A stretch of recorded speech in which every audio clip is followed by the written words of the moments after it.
Something interesting is happening in Canada right now. More and more people are starting to talk about leaving. And a year or two ago, this conversation barely existed. But now I'm seeing it everywhere. Young families, skilled trades, entrepreneurs, professionals. And the reason isn't usually complicated. Groceries are getting more expensive. Housing's getting further and further out of reach. Taxes are going up. Cost of living is rising. And eventually people start asking themselves a really simple question. Would life be easier somewhere else? For some families, the answer will still be Canada. But by judging by the conversation in the comments lately, a lot more Canadians are starting to ask the same question. I'm curious, what do Canadians think about this? Who remembers when $200 Canadian was more than enough to go to the grocery store? Like if you were going with $200, $250 Canadian, I was feeling like Tony Montana. The amount of groceries that I could get, my whole cart would be full to the top. Now when I go to the grocery store, if I don't double this or triple this money, I won't be able to get my groceries. And even when I'm leaving the grocery store, I'm still thinking about, oh, I forgot to get that. I could have got that. I mean, every year, I don't know about you, but every year I'm seeing the quality of life in Canada deteriorate and get much worse than the previous year. I mean, just when you think that, okay, maybe we have hit the rock bottom, no, we keep going lower and lower. Write down in the comments, what do you think? I mean, the past 4 to 5 years, have we just gotten really worse? And the trajectory is not improving. Cost of living is getting worse. Healthcare wait times are increasing. The real estate situation, everyone knows what's happening there. There's a bit of a correction going on, aka price decreases. Job situation, tariffs. I'm not going to say that it's the end of quality of life in Canada, but it doesn't seem like the quality of life is going to get any better for a supposed G7 advanced country. This is a grocery store in Canada. Want you to tell me what's wrong with this picture. Take a look. Do you see it? Do you see the massive camera that needs to be installed by the meat? Because so many people now are struggling so badly that these stores need to add these cameras to make it so obvious that you're being watched because of the amount of theft that's happening. Because meat prices, the cost of groceries, the cost of feeding your family is so insane now. We just had inflation print out for food inflation, 7.3% year over year in January, the highest of the G7. Mark Carney said to judge him by the prices in the grocery store. So why are we not taking this seriously? 7.3% inflation print versus the G7? This is unacceptable. People are struggling. That's why I made a previous video. I went to Costco. The steak was $105 for 4 pieces of steak. These grocery stores need to put cameras on the meat. This is what Canada has become. Wages are stagnant. This is not acceptable. We hold ourselves accountable to our families and our work and our children and society. Why are we not holding the government accountable for their failures on food inflation when they themselves have said to hold us accountable to these numbers? They're utterly failing Canadians. This is unacceptable. Never in my life would I have thought cameras need to be put in place like this in our grocery stores because people are so desperate. And this explains why violent crime is also coming up, because people are desperate. People are trying to survive, and it's hitting them most where they can't even eat properly and feed their own families and children. Welcome back, guys, and thank you for tuning in. Now, Canadians are noticing something in Canada. The decline of Canada in every sector. I mean, comparing to the year, as per Canadians say, between 2001 to 2010 and 2026, Canadians are saying Canada has changed drastically. The last 10 years has never been the same for Canadians.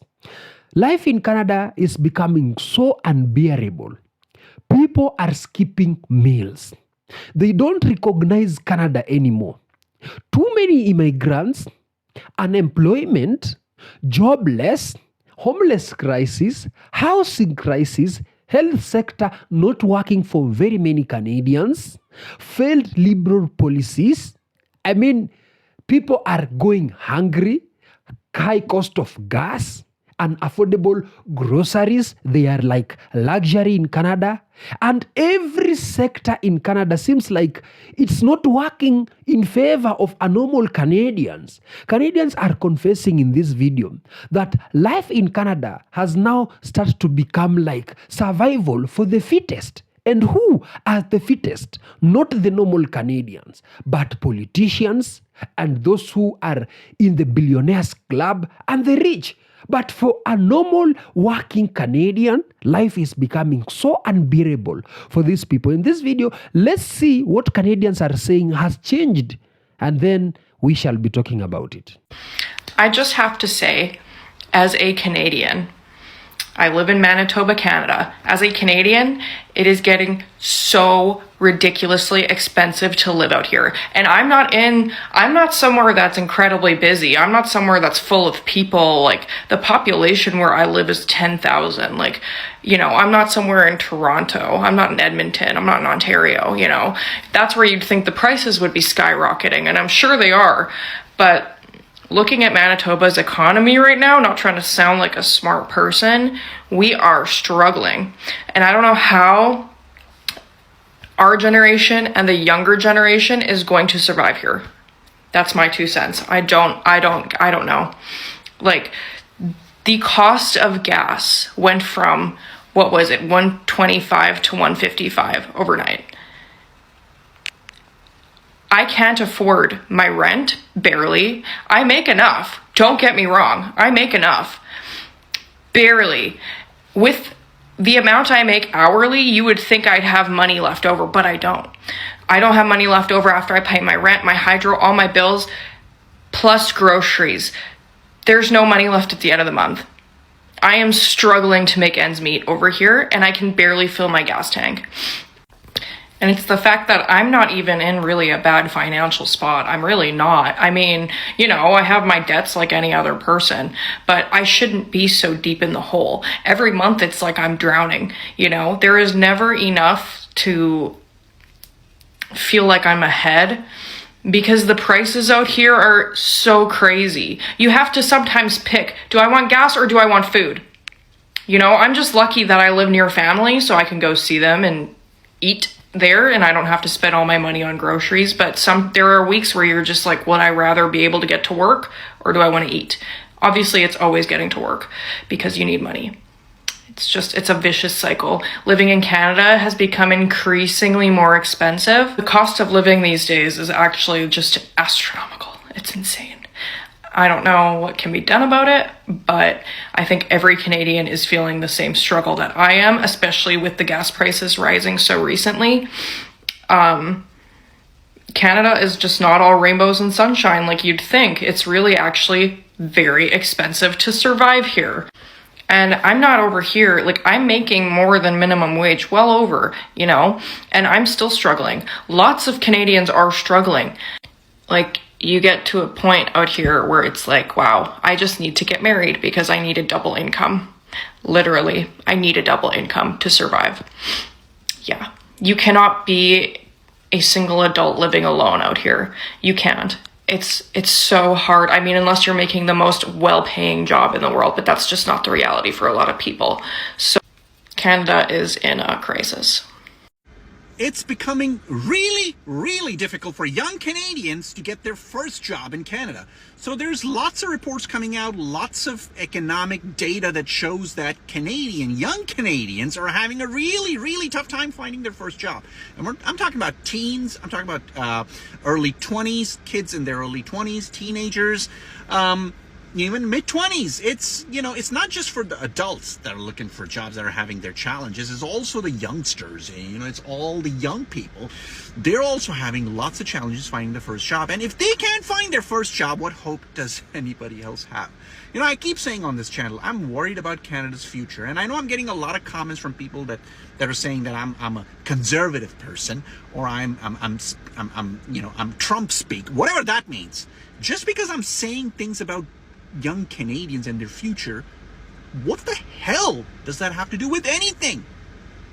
Canadian government is not trying to make Canada a better place for Canadians. They're trying to make Canada a better place to be taken advantage of by other countries. Because there's absolutely no way that it makes sense to have 60 million people brought into this country when you can barely take care of the 40 million that are already here. And the fact that multiculturalism is like one of the pillars of what makes Canada good, why does it make sense to bring 60 million people from one country into Canada? Where's the multiculturalism there? And the fact that another 100 million is being put towards scholarships for Indian international students, and then we're just coming off of another, 1 point whatever billion dollars being sent to the Ukraine, cannot convince me that the government is working out of the interest of Canadians. It's just so annoying to think that like issues such as homelessness,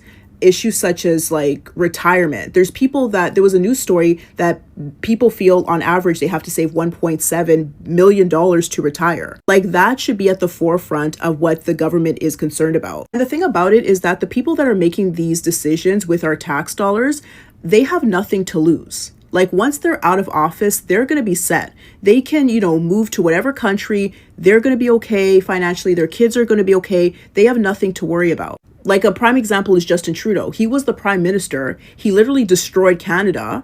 And now he's out living his life. He just bought a mansion somewhere. Like he doesn't have to worry about a thing. The people that actually suffer from these decisions made by the Canadian government are just hardworking average Canadians. And the government doesn't give a shit in terms of pension because they're giving that money to another country. And all this is coming right after the recent changes to OSAP where, students in Canada are not going to get any sort of head start to life because they're going to be so much in debt once they finish post-secondary education. Like having a Canadian passport or birth certificate means absolutely nothing. If you own that, you are worth absolutely nothing to the Canadian government, and they're making it known. They want you to know loud and clear. Here's something I've started to notice, and I wish I hadn't. Hunger. Not famine, not the kind that happens far away in somebody else's moral geography, but the local, ordinary kind. The Canadian kind. People my age, people with degrees and jobs and decent grammar, are telling me they're skipping meals. Not for fitness, not for faith, for money. They can't afford to eat. I can't either some days. The fridge is an echo chamber. You learn to time your hunger to your bank balance. I tell myself I'm intermittent fasting. Really, I'm just broke. I'm lucky in one sense I have family who help, but even they are strained now. It's become a national sport, this private juggling of who helps whom survive another week. The rich are fine, of course. They're always fine. And the government seems content to treat our collective malnutrition as a kind of character-building exercise. Since COVID, we've all been living in the aftermath of the great economic adjustment. Prices have exploded like popcorn. Wages, like a sulky teenager, refuse to move. Jobs today pay roughly what they did when I finished university, except everything costs double. We've achieved a kind of anti-progress. The more you look, the less you have, and yet, from the marble lips of economists, we're told that to keep life affordable, pay must stay low. Affordable for whom exactly? Walk into a grocery store and you'll see what I mean. Every aisle is a battlefield. You do mental math over cans of beans. You make humiliating decisions in public to put back the bread or the butter. And every month, the price stickers advance like enemy troops. I'm old enough to remember when the price of a tomato wasn't a philosophical question. In Canada, we like to pretend we're immune to this kind of thing, that hunger is an American disease. But the numbers tell a different story. Food banks, Canada reports, usage has nearly doubled since 2019. More and more of the people lining up for those boxes of near-expired pasta are employed. They work full-time, pay taxes, and still can't afford dinner. That's not a recession, that's a system failure. Meanwhile, rent has become an extortion racket with a civic license. The first half of your paycheck goes to your landlord, the second to Hydro, and the remainder to the grocery store. Which takes it with a smirk, of course. Food or heat, that's the new binary. We used to laugh at Victorian novels where the heroine fainted from hunger. Now we just scroll past TikToks of people doing the same thing in Scarborough. South of the border, the pattern repeats with American gusto. During COVID, emergency aid briefly lowered hunger levels to record lows. It was proof that government intervention, for once, worked. And then, as soon as the data looked too good, they stopped doing it. Hunger came roaring back. The logic was classic neoliberalism. The market will sort it out. The market, of course, has no stomach. It digests people just fine.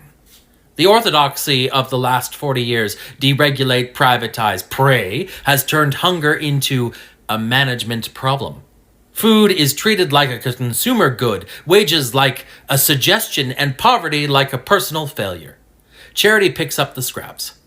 Food banks were meant to be temporary. They become permanent architecture, monuments to a broken economy. The irony is obscene. In the richest nations on earth, we built a parallel welfare state out of tin cans and volunteer hours. I don't believe lobbying will fix this. The political class is serenely insulated from the problem. Their grocery bills are reimbursed, their meals expensed. They'll tell you they're monitoring the situation, as though hunger were a weather pattern. What are we to do? March on Loblaws? The truth is, no one's coming to save us, so we'll have to feed ourselves, won't we? Literally. That might mean neighborhood food co-ops run by the people who buy from them, selling at cost and refusing to play capitalism's little pricing games. Or public kitchens. 1 free meal a day, no paperwork, no shame. The infrastructure is already there, schools, churches, community halls. It would cost less than 1 fighter jet. Or maybe we need a job guarantee that includes growing and cooking food. Pay people to feed people. The economics of it are embarrassingly obvious. I've seen small rebellions that work.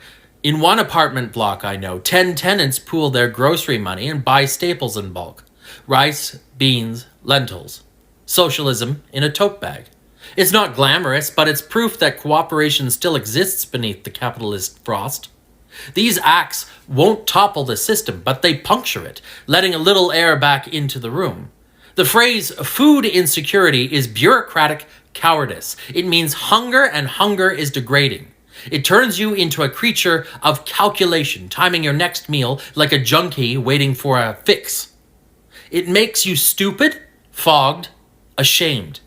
And it shouldn't exist here, not in a country that can build condos for ghosts and pipelines to nowhere. This isn't just an economic crisis, it's a moral one. We've mistaken efficiency for virtue. We built an economy that treats survival as a luxury item, and we're supposed to call it progress.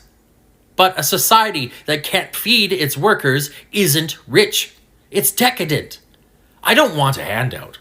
I want a world that adds up, where labor equals livelihood, where you don't have to turn hunger into a personality trait. Maybe the answer isn't waiting for policy, but changing what we value. Cooperation over profit, sustenance over speculation. For now, I keep writing, keep thinking, and yes, sometimes keep skipping dinner. It's hard to concentrate on solutions when your stomach's growling, but perhaps that sound is also a kind of protest. The body reminding the system that it still exists. You see, when citizens start noticing that their country has changed, not in a positive way, it means that there is something wrong. And where does these problems all begin? That's the main question that Canadians really need to ask themselves. They all know where this problem began. And to fix this, they need to eliminate this problem. All the powers are vested in the citizens of every country in the world. I believe they are the ones who elect these leaders. They should sit back and trace where the problems began. Because sometimes I watch Canadian news and I see policies that, for example, the Liberal government are proposing to Canadians, and I say these policies don't favor these people. In fact, they favor other countries and other sectors, but not a normal suffering Canadian. Why are Canadians still suffering? At this year, At the same time, they have very many resources. They are paying taxes. These people are being taxed to the core.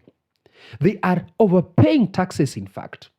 But these taxes are not helping them. They are paying taxes and yet they still keep on complaining. They are not complaining because they are mad. They are complaining because these taxes are not helping them. When gas starts to rise, when groceries starts feeling like a luxury in Canada, when things start being unaffordable, when life becomes hard for a normal Canadian, they need to ask, where are our taxes going? And what does the government tells them? We have your taxes in hand. In fact, billions of dollars. But instead of helping you, let's first of all help countries like Ukraine.